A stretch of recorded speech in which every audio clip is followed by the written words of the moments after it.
Hey, this is Blake with O4 Canine Training. I've got Sophie with me. She's a 7-month-old mini Australian Shepherd. And Sophie came to us just a couple days ago.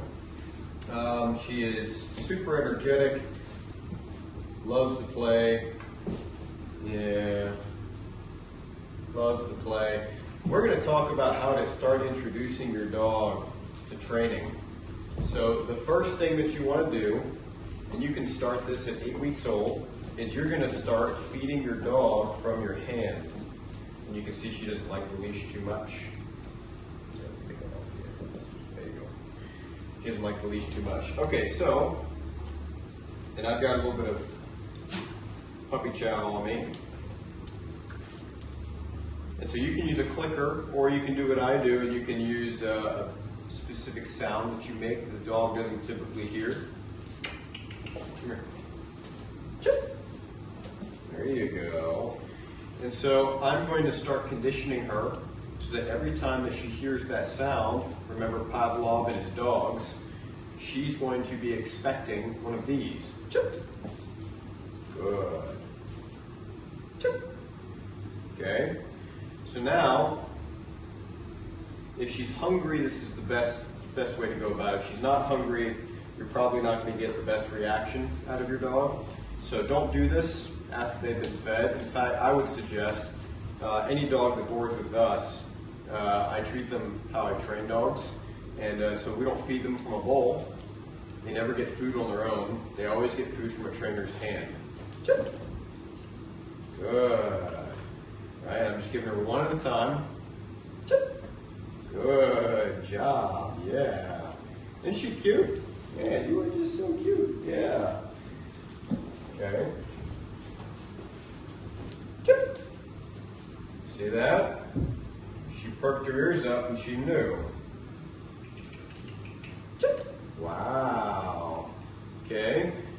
So we're going to go through some positions real quick so that you guys can have an idea of how to teach your dog how to sit, how to lay down, and how to stand. Okay. So once you get a little closer, so we can see this a little better.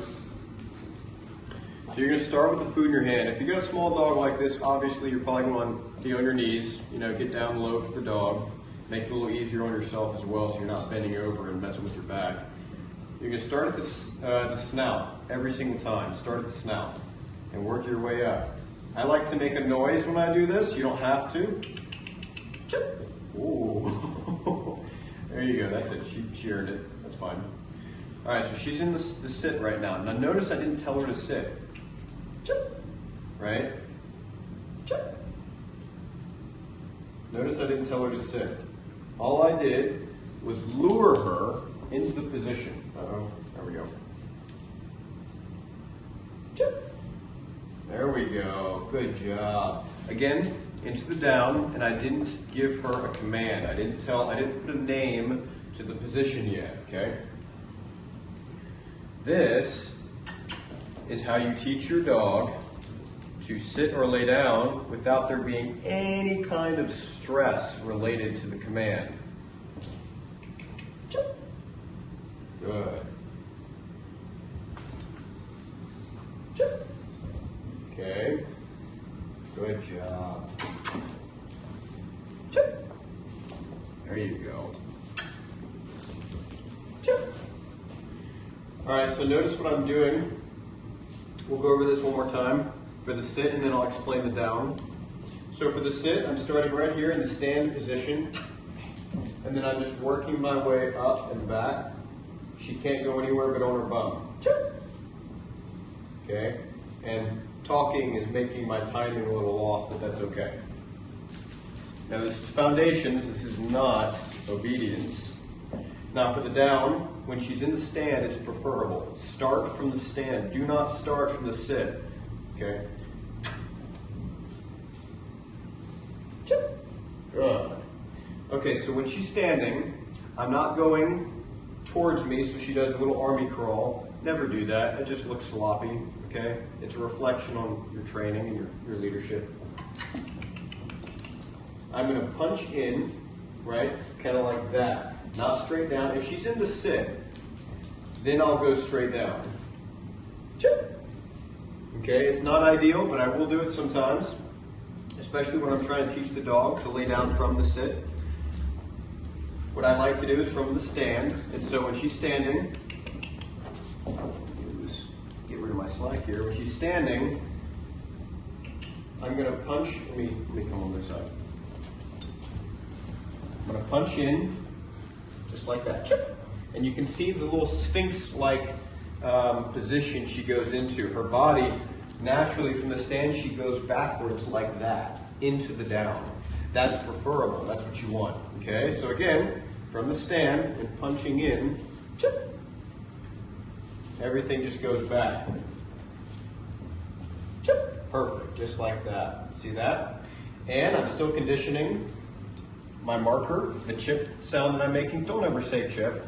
Okay, make it something that the dog is actually going to be, surprised at hearing. It's something that they're not used to. If you can't, tonality is the most important part. If you can't make the chip sound, go ahead and get a clicker. Use a clicker. That's fine. Chip. Good. So she knows what the positions are starting to look like. Chip. Right, and I'm waiting for her paws to go down. Chip. I'm rewarding her in the position a little bit longer. Chip. Right? There you go. Break. Yeah. Good job. Chip. Once I like the way these look really well, I'm going to start to add names to it. So that could probably be in 2 days. Okay, in 2 days' time, before she goes home.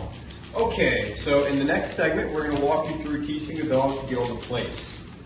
We'll see you in the next segment. Come on, Blake. Let's go, Sophie. Hey, this is Blake with O4 Canine Training. So in this next segment, we're going to be talking about the place command and introducing your small puppy to the place command. Okay, so again, this is still part of Foundations, and the place command is actually a form of management. So it's going to be very crucial that you as a dog owner teach your puppy the place command as soon as you can. You can do this with older dogs too, and it works just as fine. But teaching them young is going to help. Management typically reduces 90% of the problems that dog owners run into. Okay, it's actually not obedience training that they typically are looking for. It's management, right? The dog runs to the door and is barking at the people, or is whining in the kennel and freaking out after being in there for 5 minutes, right? Or they're pulling and freaking out with a leash. Those aren't really typically obedience problems or management issues. So if you're managing your dog well, you shouldn't run into the majority of those problems. Okay, so I've got some kibble in my hand. I've got the dog and a leash with me, and I've got my place. Now this is not an ideal thing to purchase. This is just what I use when I'm going out and about. Something like what we typically use, the larger cot, is what you would have at home. Yeah, right over there. Okay, so I'm gonna get my kibble and I'm gonna take the leash and I'm gonna lure her. Good. Oh yeah. Whoa, good girl. Yeah. There you go.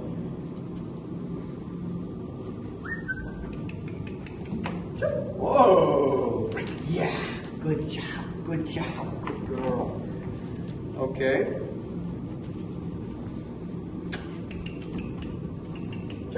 Good. Yeah, good.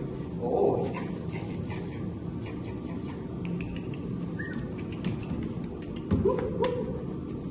Whoa!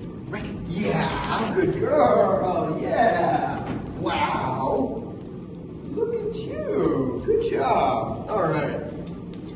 Now let's go into the last and final one. Oh! Good girl. Yeah. Good job. Yeah, good girl.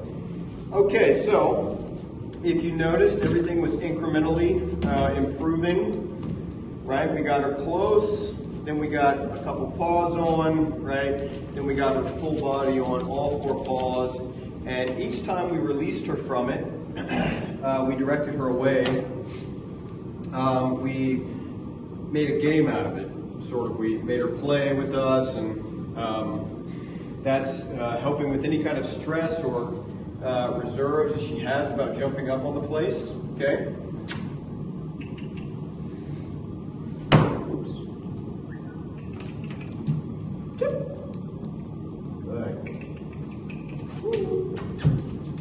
There you go. Good job. Yeah. See, she heard, she perks her ears up, there you go.